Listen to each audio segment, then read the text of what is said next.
بسم اللہ الرحمن الرحیم. درس نامہ علوم قرآن یا آشنائی علوم قرآن. یہ درس جو ہے آج آپ کی خدمت پیش کیا جا رہا ہے. درس نمبر 29 ہے. میں گزشتہ درس میں خبرائے غیبی کی باتیں کر رہا تھا. غیبی خبریں قرآن مجید میں بیان کی گئی ہیں. دو طریقے کی غیبی خبریں ہیں. ایک وہ جو ہو چکی ہیں، جو واقعات رونما ہو چکے، اسے قرآن نے جیسے بیان کیا ویسے ہی بعد میں صحیح ثابت ہوا لوگوں کے نزدیک قرائن سے، شواہد سے. اور دوسرے وہ خبریں، وہ واقعات جو آنے والے ہیں. اس میں نے ایک مثال جنگ بدر کی دی تھی. جنگ بدر شروع ہونے سے پہلے اسلام نے کہہ دیا تھا، قرآن نے کہہ دیا تھا، آیت آ گئی تھی کہ یہ بڑا گروہ ہے، تم چھوٹے گروہ پر مشتمل ہو، مگر ان کے بڑے گروہ کو ہم منتشر کر دیں گے اور یہ ہار جائیں گے. اور مسلمان کامیاب ہوئے بھی. اسی طریقے سے ایک اور خبر ہے مستقبل کی کہ روم اور ایران میں جنگ ہوئی، اور چونکہ ایران مجوسی تھے اور روم میں اہل کتاب تھے. اب روم شکست کھا گیا ایران کے ہاتھوں. اس زمانے میں دو ہی بڑی طاقتیں تھیں، مغرب میں روم، مشرق میں ایران. تو اب ان دونوں میں جنگ ہوئی، شکست کھا گیا روم. تو مسلمان تھوڑا دل برداشتہ ہوئے کیونکہ وہ عیسائی تھے. بہرحال یہ مجوسی تھے، خدا کو نہیں مانتے تھے. وہ خدا کو مانتے تھے، خدا کو البتہ صحیح طریقے سے نہیں مانتے تھے، مگر مانتے تھے عیسائی. تو مسلمان نئے نئے تھے، ان کو تھوڑا تکلیف پہنچی کرے. جو اللہ کو ماننے والے ہیں وہ ہار گئے، اور جو اللہ کو نہ ماننے والے ہیں وہ جیت گئے مجوسی. تو پھر ان کی تسلی کے لیے قرآن کی آیت نازل ہوئی سورہ روم. بسم اللہ الرحمن الرحیم. الف لام میم ہے نا، کیا ہے، غلبت الروم. الف لام میم غلبت الروم فی ادنی الارض وهم من بعد غلبہم سیغلبون. تو یہ کہا گیا کہ ابھی روم جو ہے وہ ہار گیا ہے، لیکن انشاءاللہ جلد ہی پھر روم فتح یاب ہوگا. ابھی جنگ ختم ہوئی تھی اور جنگ کے کوئی آثار بھی نہیں تھے، لیکن وہ قرآن نے پیشنگوئی کر دی کہ پھر جنگ ہوگی، اور اب جو جنگ ہوگی اس میں روم فتح یاب ہوگا. تو دو پیشنگوئی ایک ساتھ کی کہ جنگ پھر ہوگی ان دونوں میں، اور فتح روم کی ہوگی.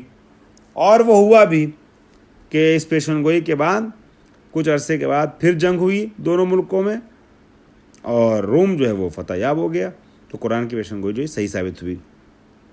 اسی طریقے سے وعدہ حفاظت از قرآن نے جو کہا انا نحن نزلنا الذکر وانا لہ لحافظون، 1400 سال پہلے کہا تھا. جناب ابراہیم کی کتاب جو ہے 50 سال کے بعد نظر نہیں آئی لوگوں کو. جناب داؤد کی کتاب 20 اور جناب نوح کی کتاب 20 سال کے بعد، 50 سال کے بعد، 100 سال کے بعد ان کے غائب ہو گئی، پتہ ہی نہیں چلا کہاں گئی.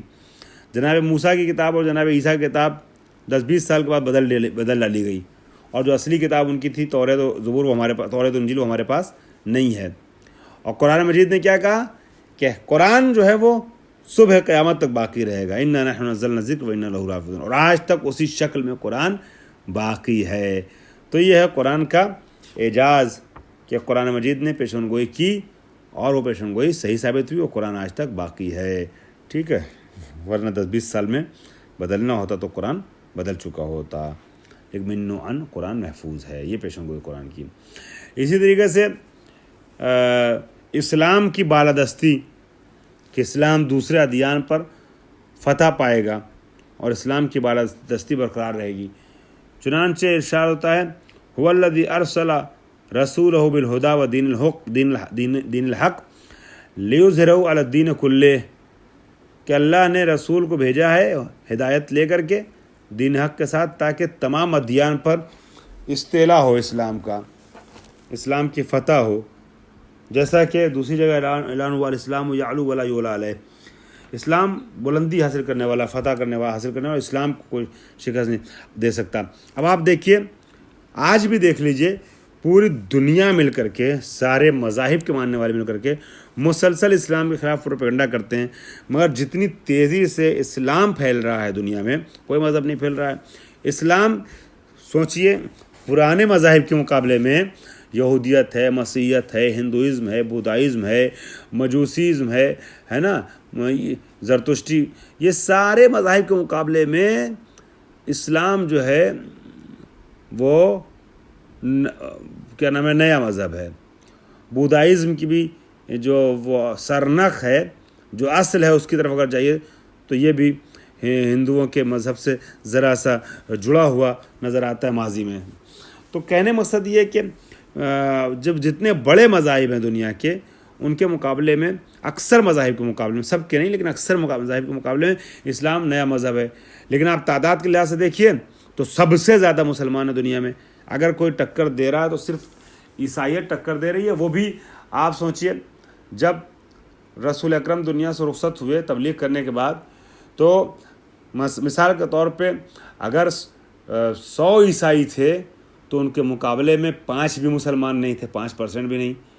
لیکن آج دیکھ لیجیے آپ، اگر 2 ارب مسلمان وہ ہیں عیسائی ہیں تو 1.25 ارب مسلمان ہیں.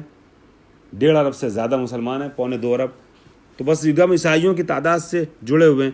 اور ابھی پچھلے بھی اگر آپ ترقی یافتہ دور میں، اور آج جب کہ میڈیا کا دور اور مسلسل ہی اسلام کو دہشت گردی والا مذہب اور یہ وہ کہا جا رہا ہے، بدنام کرنے کی کوشش ہے، لیکن اگر آپ پچھلے 20 سال میں دیکھیے گا تو پچھلے 20 سال میں پوری دنیا میں اگر 2 کروڑ دوسرے مذہب سے اسلام کی طرف لوگ آئے ہیں تقریباً، مگر 200 لوگ مسلمانوں کی طرف سے دوسرے مذہب میں جانے والے آپ کو نہیں ملیں گے.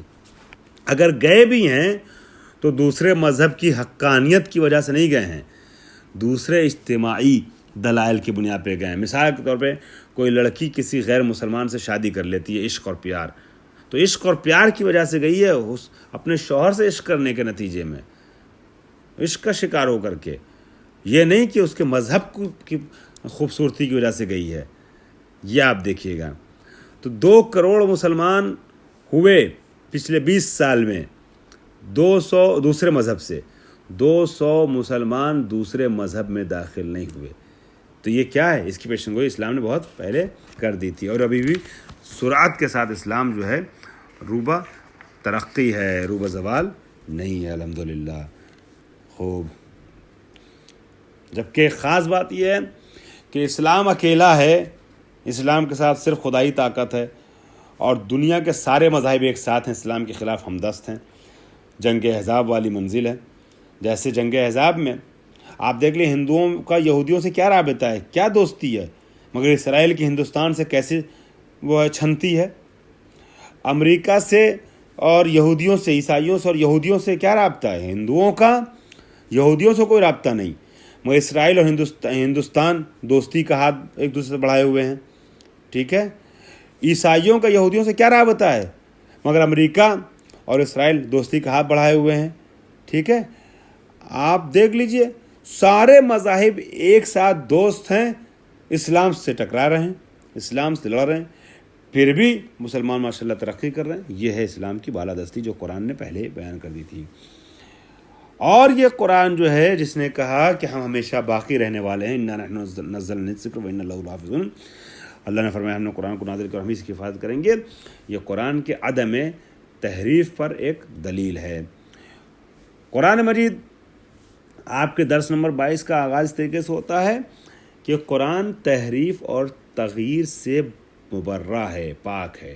کسی بھی طریقے کی تحریف اور تغییر قرآن میں واقع نہیں ہوئی. اب درس سے تحریف شروع ہو رہا ہے، عدم تحریف یا آج سے شروع ہو رہا ہے. بہت اہم درس ہے یہ بھی آپ کا. کتاب آسمانی جتنی بھی آئیں، کتب آسمانی اسلام سے پہلے، ان سب میں جیسے میں نے پہلے بھی اشارہ کیا تبدیلی واقع ہوئی، تغیر واقع ہوا. بہت سی کتابیں ہم تک پہنچی نہیں، جیسے جناب نوح صاحب شریعت تھے، جناب ابراہیم صاحب شریعت تھے. کتب ابراہیم ہے قرآن جو صحف ابراہیم و موسیٰ، صحف کئی کتابیں تھیں، کچھ نہیں ہمارے پاس پہنچی، ختم ہو گئی. جناب نوح کی کتاب ختم ہو گئی، صاحب شریعت ہے جناب نوح مگر کتاب نہیں ہے. ٹھیک ہے. اس طرح جناب حضرت موسیٰ جناب عیسیٰ کی کتاب نہیں ہے، وہ والی جو اصلی کتاب تھی تحریف، وہ ختم ہو گئی.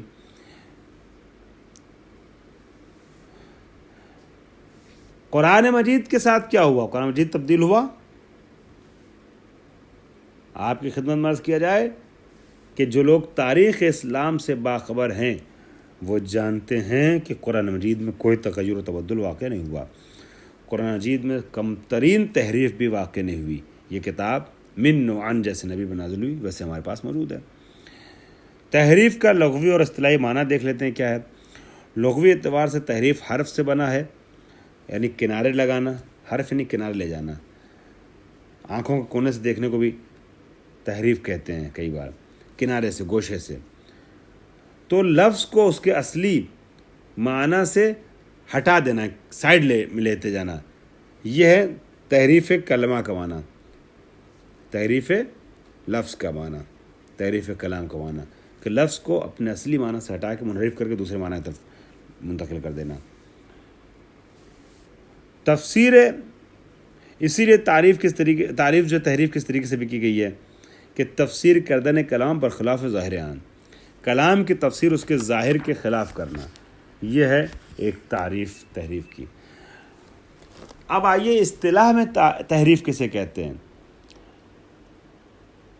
اصطلاح میں قرآن مجید کے کسی کلمے میں تصرف کرنا۔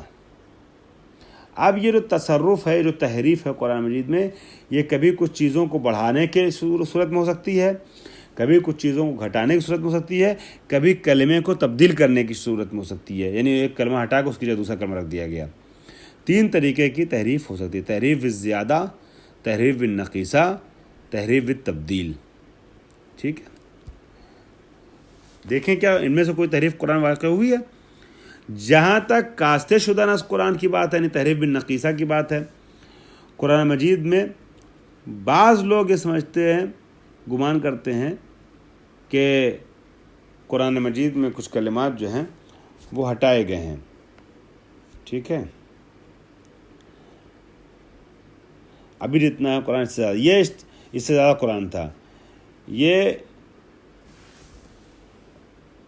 نادرست عقیدہ ہے، اور یہ علماء اسلام نے اس چیز کی مختلف دلائل سے نفی کی ہے، اور یہ ثابت کیا ہے کہ قرآن جو ہمارے سامنے وہی قرآن ہے جو پیغمبر پر نازل ہوا تھا، اور اس میں کوئی بھی چیز کسی بھی چیز کی کمی واقع نہیں ہوئی ہے۔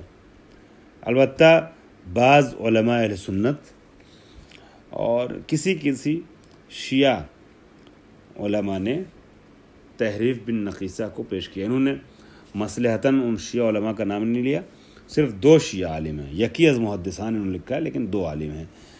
ایک آیت اللہ نعمت اللہ جزائری، آیت اللہ طیب جزائری کے اجداد میں سے تھے، زہر الربیع کے مصنف، اور ایک محدث نوری، ان کو لکھا انہوں نے یکی از محدثان شیعہ، محدث نوری۔ ان دونوں لوگوں نے تحریف کے نظریے کو پیش کر دیا، اور یہی بوال جان و مصیبت بن گیا شیعوں کے لیے۔ حالانکہ دونوں خود پڑھے لکھے تھے، بڑے و بزرگ علماء میں سے تھے۔ آیت اللہ نعمت اللہ جزائری کی بھی حیثیت تھی، صاحب تصانیف، اور محدث نوری صاحب مستدرک الوسائل، وسائل الشیعہ، 20 جلدوں میں شیخ الرحمن نے جمع کی، ویسے ہی محنت والا کام کیا، اور 5 جلدوں میں مستدرک لکھا ہے، یعنی جو کچھ وسائل الشیعہ میں چھوٹ گیا تھا اس کو بیان کیا ہے، اور وہ بھی 5 جلدوں میں حدیث ہے۔ ان دونوں شخصیتوں نے بیان کر دیا ہے تحریف کو، لیکن ان کا نظریہ بغیر دلیل کے تھا۔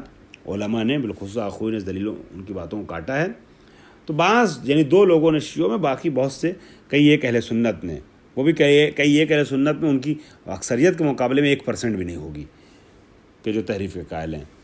تو 99% سے زیادہ شیعہ اور سنی علماء کا اتفاق ہے قرآن مجید میں کوئی کمی واقع نہیں ہوئی ہے۔ اسی طریقے سے بڑھانے کے سلسلے میں بھی کہ تمام مسلمانوں کا اتفاق ہے قرآن مجید میں جو الفاظ ابھی بیان کیے گئے ہیں، آیات کو چھوڑیے، الفاظ ایک لفظ بھی ایسا نہیں ہے جو نبی بھی نازل نہ ہوا بعد بڑھایا گیا ہو۔